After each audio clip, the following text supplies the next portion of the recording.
Salut à tous, nouvelle vidéo Outlook comme chaque semaine, j'espère que vous allez bien et que vous avez passé une très bonne semaine de trading. Donc pas de live aujourd'hui, mais je vous fais quand même une petite vidéo mise à jour histoire de garder un œil sur la structure. Merci en tout cas à toute la communauté, merci pour votre temps, merci de prendre le temps, lâcher le petit like et le commentaire, ça fait vraiment plaisir.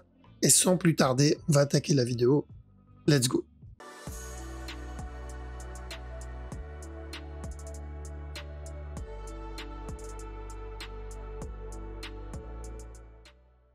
Alors, on va commencer par la crypto. Donc, bien sûr, le Bitcoin en weekly, la direction est toujours la même parce que c'est de l'investissement. Donc, l'objectif, c'est de revenir péter le top. Il n'est pas obligé de venir le péter directement. On peut très bien avoir une structure corrective un peu plus grande avant de casser le top. Donc, l'idée, c'est vraiment ce top-là. D'accord? Même si ça, c'est de l'interne et qu'on vient de péter ce bas, ça sera toujours la cassure du top, notre objectif. D'accord? Donc, cette zone, on va en profiter que pour cumuler et rien d'autre. Parce qu'on est plus vers la fin d'une structure qu'au début d'une structure. Donc, on est plus dans le low que dans le top. Donc, cette zone reste une zone pour cumuler. Donc, objectif, toujours la cassure du top. Donc, plutôt haussier sur le weekly et monthly. Et ça peut durer 1 an, ça peut durer 2 ans, 5 ans, peu importe, vu que c'est de l'investissement. Donc là, c'est le long terme. Par contre, pour les personnes qui veulent timer la structure, c'est-à-dire rentrer plus bas, sortir plus haut, là, on a des time frames inférieurs pour ça. Et en daily, c'est plutôt encore haussier. Donc là, ou plutôt en 4 heures, c'est haussier. Donc on est dans une tendance haussière. Donc ça, c'est OK. On cherche pas de la vente dans cette zone parce que ça sera contre la tendance. Donc là, l'objectif, c'est d'attendre la fin de cette structure. Donc une fois cette structure terminée, on commencera à aller chercher la correction et ensuite la continuation. Donc, la structure daily, à chaque nouveau plus haut, on doit faire attention à ça. Donc, c'est très, très important. Faut pas partir du principe que ça y est, c'est to the moon sans que ça corrige. Il y a peu de chance. 90% du temps, une structure vient corriger. Donc, on a eu cette impulsion, elle a corrigé. Celle-ci a corrigé. Celle-là, elle est en train de corriger. Donc, la prochaine étape, c'est de venir corriger tout le mouvement qu'il a fait en daily. D'accord? Donc, daily, une fois la structure terminée, on cherche cette structure corrective avant la continuation. Maintenant, sur la structure 4 heures, actuellement, on est en train de corriger cette impulsion minimum. Donc, ce qu'il fait là ressemble à ce qu'il a fait ici. Donc, la prochaine étape, c'est de revenir péter le top. Même s'il donne un petit push vers le bas, ça sera toujours haussier. Pourquoi? Parce qu'il y a le risque du fameux running qu'on a vu il y a un petit moment déjà. Donc, voilà, dans tous les cas, plutôt privilégier de l'achat sur cette structure. Donc, c'est pour cette raison qu'en 1 heure, à chaque nouveau plus bas, c'est encore baissière, mais à chaque nouveau plus bas, on tentera les buy setup. D'accord? Je pense que cette structure, elle s'essouffle doucement, mais sûrement. Par contre, est-ce qu'on a un buy setup actuellement? Pas vraiment. Si on regarde en petit time frame, donc on a obtenu ce up-là, on a obtenu ce drop-là. Je considère ces deux mouvements-là comme 2A. Donc, le premier ici, le deuxième ici. Ce qu'il donne ici, c'est une correction. Une fois la correction terminée, revenir tester le bas. Et là, ça peut être un beau petit buy setup. D'accord? Donc, je considère ce move comme un A et ce qu'il donne ici comme un B. Du coup, j'ai besoin du C. Une fois le C validé, que ça soit en régular ou en running, là, je peux tenter les buys. D'accord? Mais pas avant. Après, on va voir si ça va être un buy pour un regular flat ou si ça va être un buy pour un running flat. Donc, pour ceux qui tradent en petit time frame, faites attention ici. Là, on peut avoir encore un nouveau plus haut, ça, c'est pas un problème. Voire même un drop ici, encore un nouveau plus haut. Mais c'est de l'interne, c'est du 5 minutes, 15 minutes maximum. Et on doit faire très attention parce que tant que ce top-là n'est pas cassé, on cherchera le petit sell pour le C, d'accord? Donc, pas vraiment de buy setup sur le Bitcoin en 1 heure. Il n'y en a pas non plus en 15 minutes. Là, pour le moment, on doit se débarrasser d'un mouvement ou profiter d'un mouvement. Moi, personnellement, ça va être plutôt profiter. Donc, finir ce B et ensuite venir chercher le C. D'accord? Donc, l'étape suivante pour moi, c'est d'obtenir ce C sur le Bitcoin. ETH, c'est à peu près la même chose. Le mouvement qu'il est en train de donner est plutôt correctif, donc je ne serais pas étonné de le voir donner encore un drop. On verra s'il vient péter ce bas. Si c'est un running, Normalement, il est censé venir péter le bas. Donc pour le moment, c'est ça. Pour la structure 4 heures, voire daily, pas de changement. Une fois le drop terminé, la prochaine étape, c'est de venir corriger tout ce qu'il vient de faire ici. Donc on se concentre sur la structure 15 minutes pour ceux qui font du trading parce qu'il y a peut-être une opportunité intéressante. Pour la structure daily, bien sûr, là l'objectif c'est de bien vérifier qu'il corrige dans cette zone. Parce que s'il corrige, on aura bien le up, voire pour un petit running ici. Par contre, on doit faire attention à ce fameux running regular flat, pardon. D'accord? On doit faire attention à ce regular flat. Il n'est pas invalide, il est toujours possible. Mais concentrons-nous déjà sur cette structure. Donc, ETH, revenir tester ce bas, voire même ce bas-là. Ce qu'il donne ici, c'est plutôt correctif. BNB, alors BNB, pareil, on n'a pas cassé ce bas-là encore. Donc, je cherche la cassure de ce bas. Et je ne serais pas étonné de le voir même donner plus que ça en réalité. Donc, ou un running flat, cassure du bas, et ensuite un push avant le retournement, ou le retournement directement. La structure daily, bien sûr, c'est toujours la même s'il vient donner ce dernier petit push. Donc, ce qu'il donne là, pour moi, c'est vachement correctif. Ça ressemble un peu à ça. Mais sur la grosse structure, ça, pour moi, c'est un A. Ce qu'il donne là, c'est un B. Ce qu'il est en train de donner là, c'est un C. Une fois le C terminé, tant que je suis au-dessus de ce bas, pardon, BNB, c'est plutôt aussi. Le DOT. Alors, DOT, sur la petite time frame, on est sur un running qu'on cherche, donc ça comme A, ce qu'il a donné là comme B, et on cherche au moins un C. Alors minimum un C, ça peut donner plus, mais déjà on va chercher ce C là, on verra pour la suite. EGLD, donc il a validé le running qu'on avait vu la dernière fois ici. À chaque nouveau plus bas, on cherche un retournement sur EGLD minimum pour venir corriger cette impulsion là. D'accord? Au moins venir corriger cette impulsion. La direction daily, bien sûr, elle est toujours pour le running flat. Donc, ça comme A, ça comme B et ça comme C. Donc, ce qu'on veut, nous, c'est ça. Par contre, j'ai besoin d'une confirmation, c'est-à-dire au moins flat dans cette zone. Sans cette confirmation, c'est un gros risque et il peut continuer à le dump encore. Le sol, donc sol, on reste très vigilant par rapport à ce régular. Donc, si c'est bien régular, il reviendra tester ce bas avant le retournement. Nous, on a bien pris ce up. D'accord? C'est pour ça qu'il fallait sortir dans cette zone. Car tel quel, le régular, il est plutôt propre en réalité. Genre, si c'était une petite time frame, je l'aurais tenté comme un régular flat. Donc, je fais attention parce qu'on est sur une plus grosse time frame. À quel moment je me dis, OK, le régular, c'est mort, on l'aura plus. C'est s'il vient corriger tout ce qu'il vient de donner là. Donc en gros, revenir corriger, revenir retracer le drop qu'il a donné.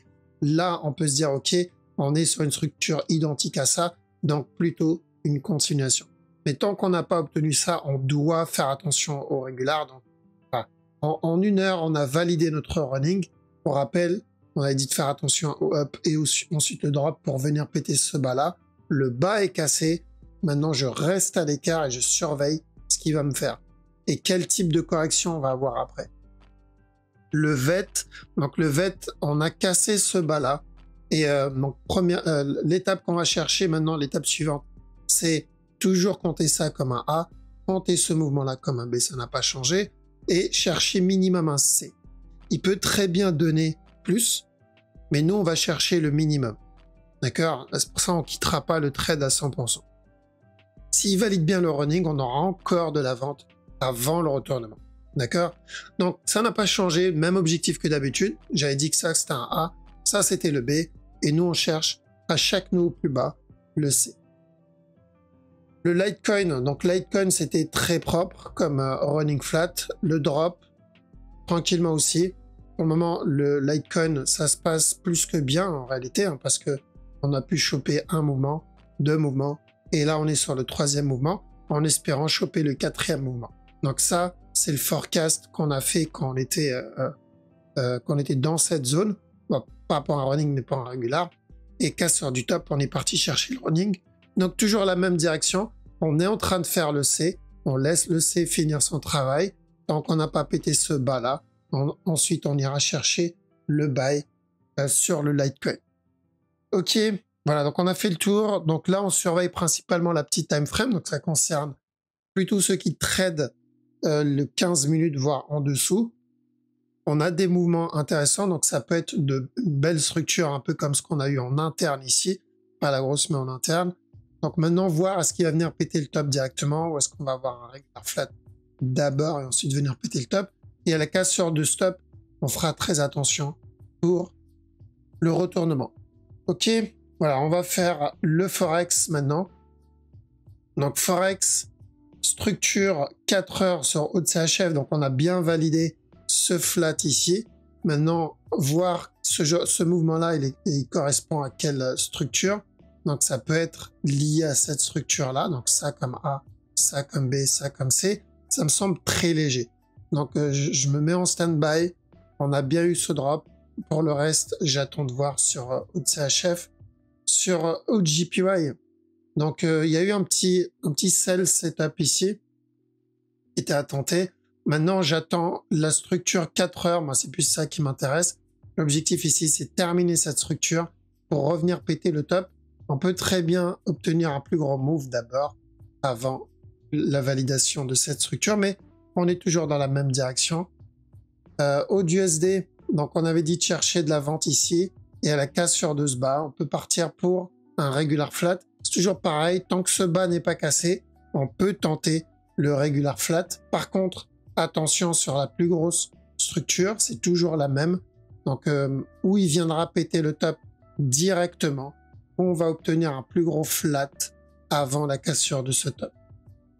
Donc pour le moment, il est en train de range tranquillement. On surveille la structure 1 heure et on tente le régular. 4 CHF, toujours pareil aussi, donc un flat ici. On avait dit de chercher de la vente minimum pour ce running, voire même pour revenir péter le bas. Ça se passe plutôt bien. Donc on reste dans le trade, il n'y a pas de raison de sortir. Il y a un beau petit sell ici. Donc ouais, toujours baissier, toujours même objectif sur le 4 CHF. CHF JPY, c'est plutôt correctif ce qu'il donne ici. Donc pourquoi pas encore un push, un drop et ensuite revenir tester le top. S'il donne ça, ça peut être un beau petit buy 15 minutes. Le DAX, on attend le... Donc on a bien validé ce regular flat. Pour moi, ça, ce qu'il donne, c'est un A. Prochaine étape, c'est d'attendre un B. Tant qu'on n'a pas ce B, il n'y a pas grand-chose à faire ici. Le DXY, attention au petit running ici, ça comme A, ça comme B, ça comme C. Et tant qu'on reste dans la même zone, revenir péter le top. Encore une fois, Eurohood, donc pas grand-chose sur Eurohood. La structure est vachement dégueulasse.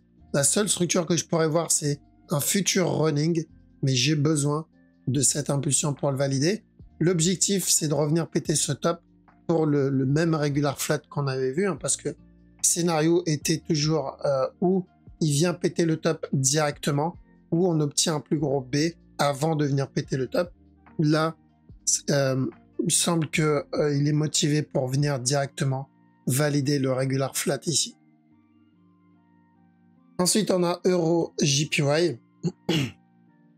Donc Euro JPY, est-ce qu'il part pour l'expanding? Possible. J'ai pas comparé avec les autres brokers si ce top est bien cassé ou pas. Si le top n'est pas cassé, dans ce cas-là, j'attends la cassure de stop. Par contre, si le top est bien cassé, ça en fait un expanding. Je traite pas trop les expanding. Donc j'ai un gros doute là-dessus. J'attends toujours de voir. Il est peut-être en train d'obtenir un flat ici pour revenir péter ce top. Mais voilà, expanding, c'est pas une bonne idée de tenter ça. Ça, c'était un beau petit running à tenter en 1 heure. Par contre, sur la structure 4 heures, là, on part pour la cassure du top. Donc, pour ce flat ici, la cassure du top. Et la cassure du top, on ira pour un retournement pour un plus gros running. Euro USD, donc attention au potentiel running là-dedans. Donc ça, c'est vraiment pour la petite time frame. Je pense qu'on aura même pas le temps de le prendre. Et l'objectif est toujours le même. On a eu cette impulsion, on a eu la correction, on a eu cette impulsion. Maintenant, on cherche une plus grosse correction. Donc, prochaine étape, c'est de venir corriger le drop qu'il a donné. GBP-HOOD, c'est un peu comme, je crois que c'est Euro-HOOD. Il me semble c'est la même structure. Donc ça peut être notre regular flat. Dans ce cas-là, prochaine étape, c'est le C du running. D'accord? Une fois le C du running obtenu, là, on pourra continuer à chercher un autre push. GBP CAD, plutôt propre en interne. Donc là, c'est le A, le B, le C. Une fois le C obtenu, on pourra aller chercher de la vente sur cette structure qui est pour le moment pas mal. Sur GBP JPY, donc toujours, donc ça on l'a validé, c'était de la vente, nickel. Et ici on avait dit de chercher de l'achat, objectif revenir péter le top, toujours pareil, mais ça serait bien qu'il valide bien avec un flat dans cette zone, donc la même chose que ça, mais dans l'autre sens. Mais toujours la même direction. GBP NZD, donc ça aussi, ça s'est plutôt bien passé. On avait dit de faire attention à un drop ici, tant que ce bas n'est pas cassé, cherche de l'achat pour revenir péter le top. Donc ça, c'est fait les deux directions. À partir de maintenant, à chaque nœud plus haut, on fait attention à ça comme running flat. D'accord? Donc, c'est des sell setup, ça se tente. GBP USD. Donc, à chaque nœud plus bas, on fait attention aussi à un running. Par contre, on a cassé la trend. Donc, ce running est toujours possible. Si c'est le cas, c'est un buy directement. Par contre, si je le vois range dans cette zone, on oublie le running flat. Pour le moment, le running est toujours bon. NZD-CHF, donc lui aussi, il a validé un beau petit regular flat. Celui-là était à tenter.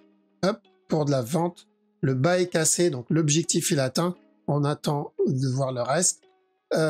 NZD-USD, donc la structure long terme est toujours la même. Donc c'est où il nous valide un regular flat et il vient péter le top directement. Bon, il y a peu de chance maintenant pour ça. Ou sinon, on aura un dernier plus bas et ensuite venir péter le top pour ce flat là, d'accord? Donc je surveille, je ne sais pas si on est en train d'obtenir un running dégueulasse ou si on va obtenir un plus gros B comme ça, mais ça ne changera pas la structure en soi pour le moment. NZD JPY, donc un beau petit sell à tenter aussi parce que on avait vu donc ici de la vente, on l'a obtenu et ensuite on avait dit de chercher de l'achat pour un running, on a obtenu bien plus que prévu. Et tant que ce top n'est pas cassé, on a dit de chercher de la vente. Donc toujours la même direction. On continue à chercher un running. On invalidera le running uniquement si on le va corriger, mais pour le moment, plutôt baissier. Alors ensuite, on a USD CAD. Donc USD CAD aussi, ça s'est plutôt bien passé. On avait dit de chercher de la vente là. Nickel, on l'a eu. Ensuite de l'achat jusqu'à ce top. Parfait aussi. Le truc par contre, c'est qu'il s'est bien éloigné du top. Donc je pense pas qu'on va obtenir un gros regular flat. C'est possible, mais c'est très peu probable pour le moment. N'oubliez pas qu'en plus, sur la grosse time frame USD CAD, ce qu'on cherche, c'est ce regular flat là. D'accord? Donc, est-ce que c'est le départ de ce regular? C'est vraiment trop tôt pour le dire. Donc, ceux qui sont dans le buy, donc dans le buy qu'on avait vu ici, inutile de couper l'ordre, mais bien prendre des profits. Ceux qui n'ont pas pu prendre le buy, il y a peut-être un petit buy setup en préparation ici, mais c'est du 15 minutes. Sachant que le marché va fermer bientôt, je ne sais pas si on aura le temps. USD JPY. Donc là, l'idée, c'est aussi revenir tester ce top pour le fameux running qu'on a attendu longtemps. Donc revenir péter le top. D'accord? Bien sûr, je ne supprime pas la possibilité d'un regular flat ici. Dans ce cas-là, il viendra péter ce bas et on oubliera le running. Mais tant qu'il corrige, ça sera toujours la même direction. D'accord? Donc si je le vois corriger, ça sera toujours le running que je vais chercher. US Oil, donc US Oil parfait, voilà, il fallait juste être patient. Donc je vous ai dit à chaque nœud plus haut, j'attends un running, ensuite un retournement, à chaque nœud un running, ensuite un retournement, parce que j'avais besoin de ce C pour tenter le buy. C'est fait, il l'a donné, et ensuite il s'est retourné, donc objectif c'est toujours la cassure du top, et on laisse tourner le reste. On met les BE et on se protège, on verra après pour la suite, une fois que la structure sera développée un peu plus. Le silver, donc on avait dit un regular flat ici. Donc il a explosé vers le bas un peu plus. Est-ce que ça change la structure? Alors, la direction, non, mais la structure, oui. Donc pour moi, ce qu'il donne ici, c'est potentiellement un A. Ce qu'il donne là, c'est un B. Tant que ce bas n'est pas cassé, ce que je veux, c'est un C. Mais le problème, c'est que ça change un peu toute la structure, dans le sens où ça devient vachement correctif. Ok? Donc, si j'ai des buy setup, je peux tenter les buy setup, mais il faut bien attendre un setup pour rentrer, sinon c'est dangereux, parce que le mouvement, il est devenu vachement agressif. Au départ, c'était correctif, donc si on repart ici, et je mets même si je coupe là-dedans, même après, hein, j'ai envie de dire, Donc même s'il est venu casser, quand il est venu casser ce top, le bas, pardon, le moment restait correctif. Enfin, le souci ici, c'est que l'impulsion qu'il a donnée, elle est vachement plus grande. Donc, bien attendre des buy setup si on veut tenter cette structure. Okay, un peu comme là, d'accord. Attendre au moins une structure de continuation et là, on peut obtenir le move. Mais voilà, on change pas la direction. Pareil pour le gold, d'accord. Pareil pour le gold. Le mouvement qu'il donne ici, ça je le compte comme un A, ça je le compte comme un B. Au moins revenir tester le top pour un C. Donc, au lieu que ce soit une impulsion, on va compter ça maintenant comme une correction. Et mais encore une fois, bien attendre un setup. Il n'en a pas donné. À chaque fois, les moments étaient très agressifs avec pas de flag derrière. Donc, par contre, s'il donne un flag ici, là, ça peut se tenter. D'accord? Donc, je ne change pas ma direction. Mais j'attends bien un setup. Je ne rentre pas sans. Ok, voilà, on a fait le tour. Donc, de toute façon, le marché n'a pas trop bougé dans la crypto, à part le dernier petit push qu'on a eu ici. Là, ça va concerner principalement les petits, les traders en petit time frame. Pour les autres, un daily 4 heures, si vous attendez ce retournement, bah, c'est très simple. À chaque niveau plus bas, donc, on tente les buy setup. Et pour le moment, il n'y en a pas. Je vous tiendrai au courant si on en a, ou par vidéo, ou sur Twitter. Donc, n'hésitez pas à me suivre sur Twitter. Voilà, donc merci à vous pour votre temps. Ça fait vraiment plaisir. Je vous dis à la prochaine. Ciao.